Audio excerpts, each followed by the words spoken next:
नमस्कार, जोहार। आज फिर लोकतंत्र 19 में आपका स्वागत है। हम एक ऐसे ज्वलंत मुद्दे पर बात कर रहे हैं जिसमें एक फैक्ट्री हुआ करती थी रांची में, Shri Ram ball bearings limited के नाम पर, और उस कंपनी को पियरलेस के मालिक पीसी सेन ने खरीदा और खरीदने के बाद वह कंपनी दिवालिया हो गई, बंद हो गई, जो पिछले 20 सालों से बंद है।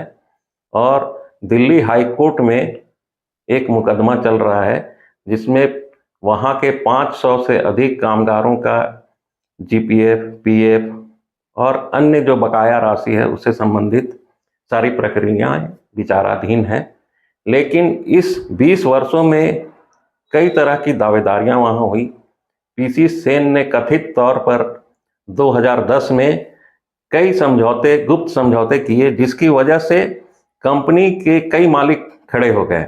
एक मालिक हैं हजारीबाग के प्रदीप प्रसाद, जो कहते हैं कि मेरे साथ कंपनी के तत्कालीन निदेशक पीसी सेन ने समझौता किया है, जिससे 52 एकड़ में फैले Shri Ram ball bearings limited का पूरा मालिकाना हक मेरा है।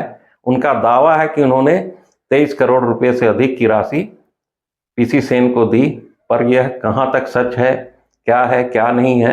आज हम लोगों ने जाकर वहाँ पे ग्राउंड रिपोर्टिंग की और वहाँ पे देखा कि रातू के Shri Ram ball bearings limited की जो जमीन है वो अभी भी एज इट इज पड़ी हुई है, और कंपनी के मुख्य द्वार पर 2 कैमरे लगे हुए हैं जिससे आने जाने वाले लोगों की गतिविधियों पर नजर रखा जाता है।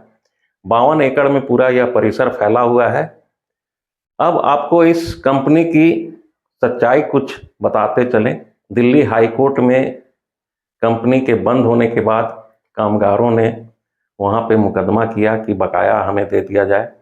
500 से अधिक कामगार थे, जिसमें से 10-12 तो काल के गाल में समा गए। उन्हें अभी तक ना मुआवजा मिला ना कुछ मिला है।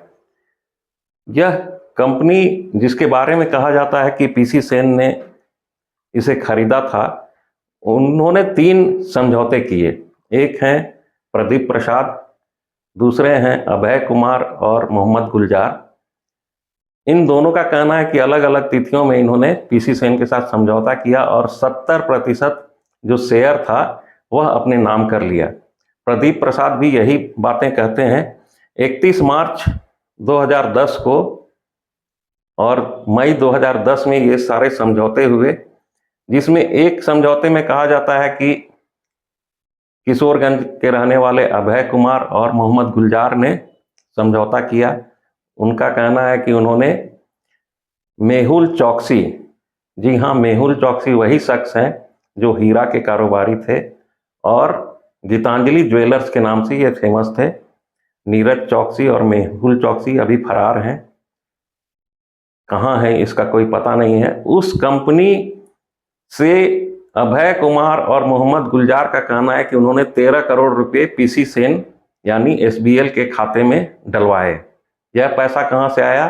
तो एकासियो ट्रेड लिंक्स नामक कंपनी से आया, जो मेहुल चौकसी की गीतांजलि ज्वेलर्स कंपनी है उससे जुड़ी हुई है।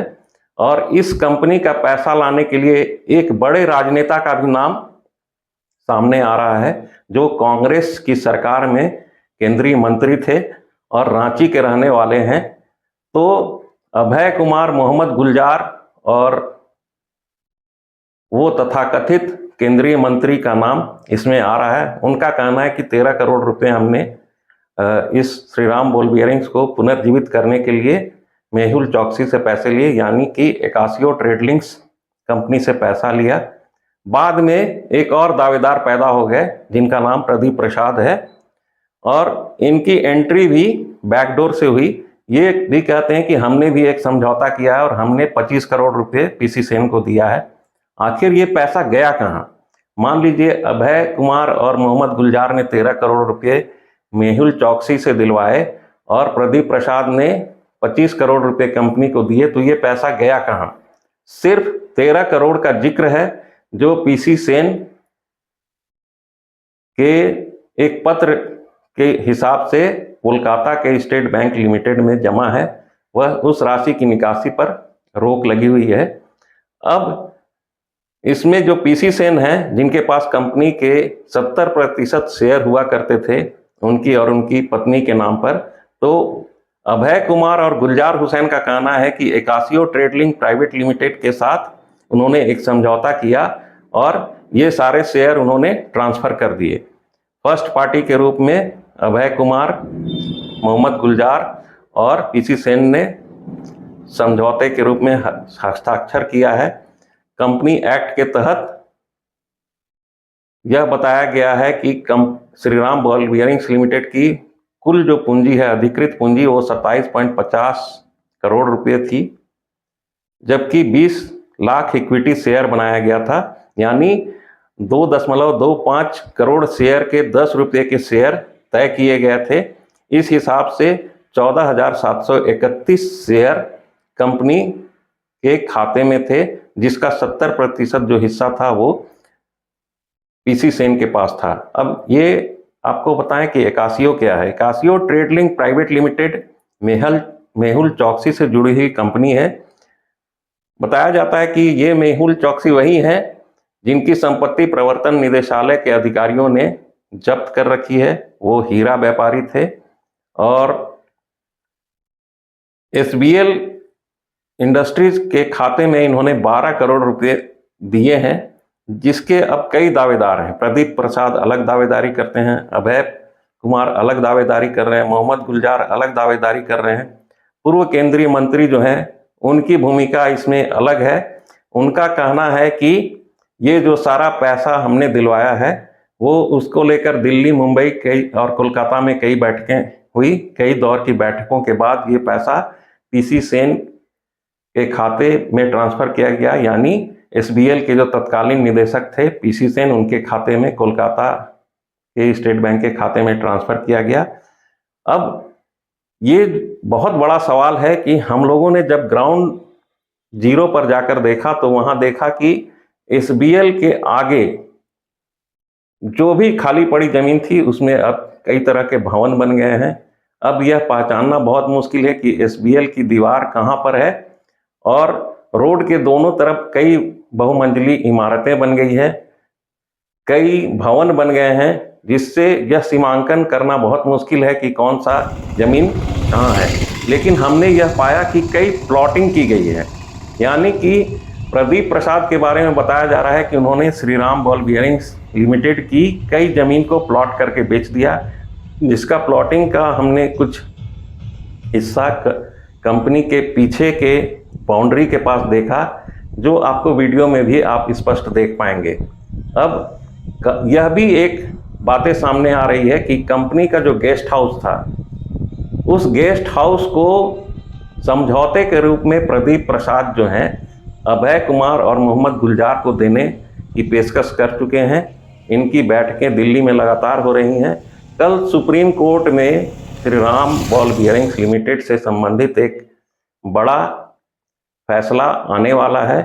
कल उसकी सुनवाई है। पहले इसकी 8 सितंबर को सुनवाई होनी थी, जिसमें अभय कुमार और मोहम्मद गुलजार ने ही वहां पे रिट याचिका दायर की थी और कहा था कि श्रीराम बॉल बियरिंग्स की जितनी जमीन है, प्रॉपर्टी है, सब मेरी है। तो इसी मामले पर कल सुनवाई होनी है।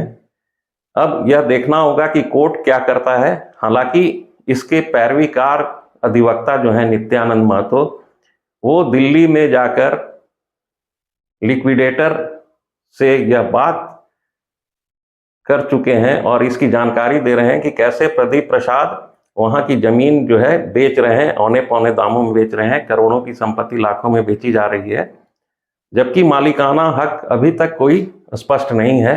तो यह एक बहुत बड़ा घोटाला है, क्योंकि जो 52 एकड़ से लेकर 60 एकड़ की जो जमीन है वह करीब 600 करोड़ की प्रॉपर्टी है और इसे औने पौने दामों में बेचने की तैयारी चल रही है, जिस पर अभय कुमार, मोहम्मद गुलजार और प्रदीप प्रसाद, इस तीनों की भूमिका काफी संदिग्ध है। और इसमें जो बीच में आ रहे हैं एक पूर्व केंद्रीय मंत्री, उनकी भी जांच होनी चाहिए।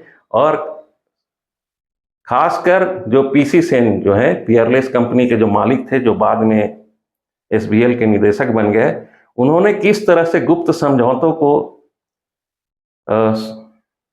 समझौता किया और कई तथ्यों को सामने लाया। इन सब मामलों पर अदालत को संज्ञान लेना चाहिए और तत्काल जो भी गड़बड़ करने वाले हैं सब आरोपियों को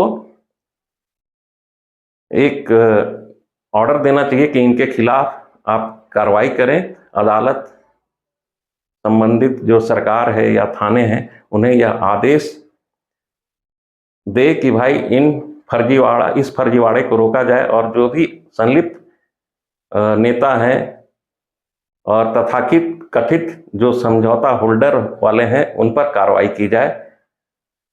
यह एक बहुत बड़ा मामला है क्योंकि 500 कामगार जो हैं अभी भी वो बदहाल हैं और उनका जीवन यापन कैसे होगा यह सब कुछ कोर्ट पर निर्भर है।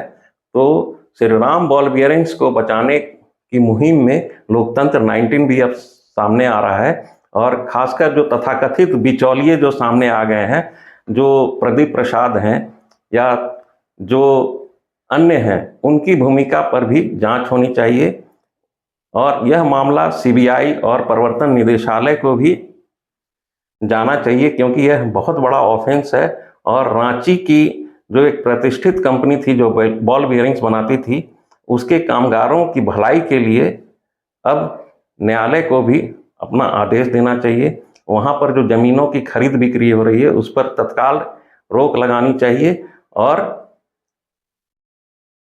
अखबारों और जितने इलेक्ट्रॉनिक्स मीडिया हैं या अन्य हैं उस पर संबंधित विज्ञापन जारी करके बताना चाहिए कि ये यहाँ इस कंपनी की जो 52 एकड़ की जो संपत्ति है उसे कोई खरीद बिक्री नहीं कर सकता है क्योंकि इसका मामला न्यायालय में विचाराधीन है।